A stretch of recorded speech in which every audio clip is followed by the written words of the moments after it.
What's up, everybody? It's your favorite Rebels, favorite nerd, and today we are looking at Star Wars Black Series, Kanan and Ahsoka. Let's just get right into it. He's okay. He's pretty good, actually, but we're going to talk about some other things, what's going on with him. So he has a lightsaber, as you can see. He holds it just fine. We'll just keep it in there because it's staying put. It's a very bendy material, not as bendy as something else that we're going to talk about in a bit. So I'm going to be talking about these lightsaber handles and how bendy they are and how weird they feel. And then I'm going to cut to the skit. With the skit, it'll just be you and me. And I'm gonna be like, yeah, they're all bendy and weird. They feel weird, you know, like I will literally give you all the money back from our tailgate bet if you don't make that joke. Win, but it is a very bendy material. I don't know if this hilt plugs in there, but I'm having a hard time. Is that it? No, that's it. So it does come out. I'm having much more trouble with Ahsoka's, and this is a separate piece. I'm not sure. I haven't watched season 2. Maybe it's a reference, or maybe it's just the way it's built. But at that point, you can plug it into his belt so that he can hang the hilt from his belt, no problem. And then it has the translucent blade. Also comes with this gun that can be holstered. You know, I like a holster for a gun. And it is, I can't tell. I think it's just dry brushed silver. I can't tell if it's washed or dry brushed, but I think it's just dry brushed. And he can hold it as well. Granted, it's not as pretty, but he can hold it. No issues. But I leave it holstered. Anytime you have a gun or a lightsaber, you know which avenue I'm going. Alright, head sculpt. It's a nice head sculpt. It's a nice, like, realistic take on what he, quote-unquote, you know, kind of would look like. Eyes are painted well, fairly centered. Eyebrows are done well. The little goatee is done well. Hair is dry brushed with a lighter brown on top of the brown. And then you got the little ponytail that just looks like it got like haphazardly hit. It's like they just took the brush and went, Phoop, and we're done. But all in all, not bad. It's on a ball hinge, so we get up to there, down to there, and the swivel is intact. Shoulders, we have ball hinges for shoulders. This shoulder pad does get in the way. It's not a soft material, unlike something that we're going to talk about in a bit. It's softer, but it's not soft enough where you can get the full range, but you can turn it and get a little bit more out of it. It just doesn't look as good. So that's a bit of a bummer. This white paint is done haphazardly on there, and it looks good on top of a metallic finish that's on this Under Armour piece, which is also nice. All that down there looks good. Bicep swivel, negative, but we do have it right above the elbow, which is fine. This material that makes up the sleeve is all sculpted, looks good. It's the same material that's on there. We'll talk about that in a bit. Single hinged elbow, getting you 90 degrees. Wrist is on a hinge here, and a swivel at the inside the forearm, so that works well. We have silver paint that I guess is supposed to be scratch wear on there, but it doesn't look very good. It looks like a nice attempt, or a nice thought rather, but it doesn't look very good. The glove is painted on, is it? Or the finger's painted on? I think the glove is painted on instant. Okay.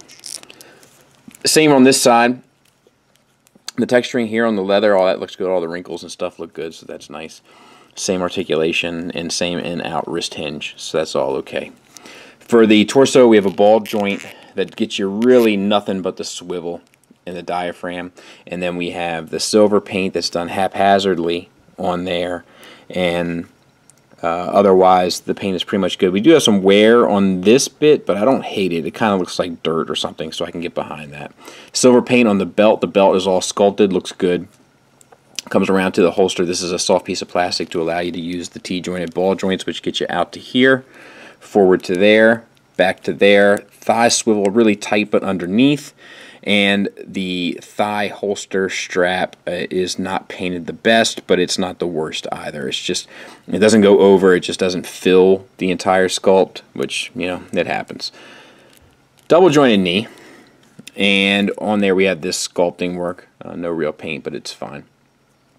Comes down here to the boot This lighter brown is painted on, not painted very well, I might add, but it is painted on, and all that is sculpted. We got the ankle hinge getting you the tilt up to there, back to there, and then the ankle rocker is built in. So not bad at all. The legs are the same on the other side.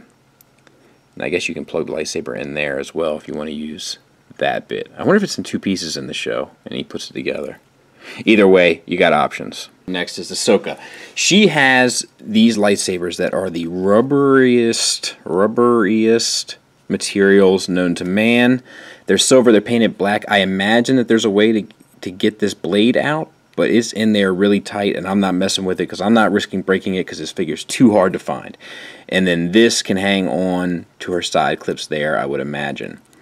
And then the light blue blade, which looks good. We have paint on the button as well in there. So for the head sculpt, it's great. I love it. I love it. The white tattoo is done fairly well. The lips are painted not as well, but okay. The white paint on the tentacles come onto the skin a bit much for my liking, but it's not the worst. And the blue on the tentacles looks really good. Little touch and go right there, but for the most part, it's pretty well done. You know, because it should look rather organic in a real world situation. I think they did a pretty good job. The problem is that the tentacles aren't a soft enough or pliable enough plastic. They should have been made out of this rubbery material, so it kind of impedes articulation a bit, especially on the swivel, because you can't really get this one around this shoulder and vice versa there. So that's a bit of a bummer. We got silver paint on the head crest. That looks good. You get up to about there, down to about there, and then the swivel to about there and there. So that sucks. But that's the worst thing about this figure. It gets better from there. The orange skin on the neck doesn't match the face nor the shoulder, so that's a bummer, but it's not that noticeable. The torso piece is fairly well done. No real detailing. There is some wrinkles in the sculpt, but no real paint detailing, but it doesn't bother me. And then we have this armor piece that's painted, the silver trim is painted, and then these buttons are painted, and that all looks good. There's a diaphragm joint with a really good articulation for the waist. So you get the swivel, and then you get the whole use of the ball joint pretty much. The front armor doesn't even impinge it that much. Ball disc for shoulders, they are dainty and a little loose, but not terrible. And then you get the swivel, so that's fine. No bicep swivel per usual, but you get the swivel right above the elbow, which is fine. That orange paint is not done the best, but nor the worst. Actually, it's the brown paint meeting to the seam. And then we have this that comes down here. The gauntlets are all painted really well with a purplish and silver finish, and then the yellow accents and all that looks really good. The hand is good as well. We have a swivel at the wrist and then a hinge in and out, and it's the same on the other side. Oh no, we have the hinge up and down, and that's the way you do it, sir. You put one hand with the hinge in and out. You put one hand with the hinge up and down if you're going to limit it to one way or the other. That gives you the options. That's a smart way to do it, and I like it. For the waist, we have this piece over top, which is nice. It's a softer piece, and it has this purple paint or brownish purple paint for the belt, and then we have this silver, and that's all done fairly well. We have this texture detailing. Would have looked really good with a wash. I might do it myself on all the brown bits here, and then all the seams are painted silver, and sometimes they're not done very well. Other times they're not done very well. Yeah, the silver kind of sucks. But I thought it looked better. It doesn't really bother you head on or on a shelf, but when you get up close, it is pretty sloppy. Then we have this soft material here. It gives you a little give as you articulate the figure, but if you hike the skirt up, so to speak, you can get a much wider range. And if you're like just doing one leg, you know, like it gives it a fair amount of depth and coolness and texture, so that's cool. They're T-jointed ball joints. You can get them out to about there, forward to there, back to there. So the articulation is a little impinged, but not much. And then you get the thigh swivel. That's right there at the bottom. A little tight, but it's okay. All the wrinkles and stuff are sculpted. Double jointed knee. This knee pad is painted. Looks good. It's a good looking knee. And then we have that same paint down the boot. And then we have an ankle tilt and the slightest rocker. But it's not the best, and like this one's fine. This one's a little tight. It kind of wants to warp its way back, but it is there. A little hot water that'd probably loosen that puppy right up, and you'd look good, no issues. So yeah, she is very difficult to find, but I'm loving the finished product. Like, even with its imperfections, I think it has quite a strong presence and a good look. Final thoughts wise, I love that the Black Series is dabbling into non-movie characters. You know, like I would have never thought we'd get an Ahsoka or a Kanan or, you know, that Darth Revan that's coming. I'm all over that. Negatives-wise, there is a few issues with getting her to stand. You really got to take your time and pose her right. I think that the weapons are a little too rubbery. It's a little too weird. And then these tentacles here aren't rubbery enough where it impedes articulation. She has kind of articulation issues. Between the skirt and the tentacles, it kind of gets in the way somewhere. He's pretty much good to go with the exception of the shoulder pad. Paint-wise, they both suffer from the same problem, which is that there was a lot of paint going into these figures and not a lot of time going into the paint jobs. So sometimes it looks really good, like that shoulder piece right there. Sometimes not so much, like all this silver lining that's on these leather flaps down here. The articulation for both of them, to be fair, is pretty good, her head being the most aggravating. Both of them, the accessories are appropriate, and it's not over the top. They're well done, they're well packaged. I wish that these blades were a little easier to remove. They're probably difficult to remove because this piece is rubbery and it's like jammed in there when it's warm maybe, and now it's hard to get out. I'm not risking it. It's too difficult to find. That's a problem that Hasbro needs to address. I shouldn't see 20,000 Flame Troopers and Finns and Constable Zuvios when I walk into a toy section, and no Ahsokas, no Kanans, no Lukes, no Phasmas, no etc. Do you know what I mean? That's an issue. That's something they need to work out. It's ridiculous to package 2 Flame Troopers in a box for every one Ahsoka or whatever it is. I don't understand it from a thought perspective.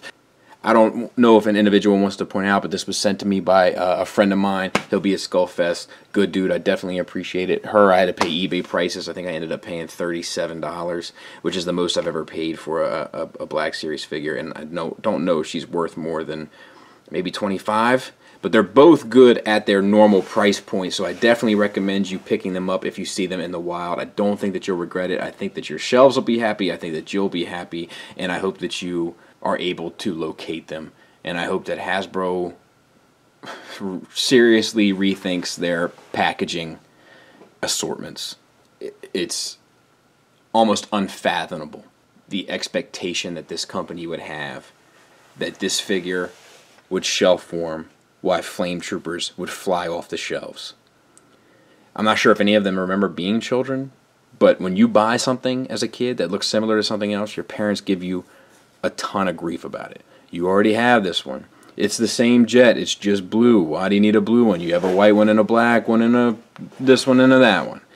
So I just think it's poor decision making, and I know that Hasbro likes money. I know that Hasbro likes to put forth minimal effort and get maximum payoff, so I'm not sure why they're not doing it here and getting the most bang for their buck and putting these figures out in shelves, in stores, so fans can buy them. It just drives me nuts. Thanks for listening. Thanks for watching. Until next time, take care.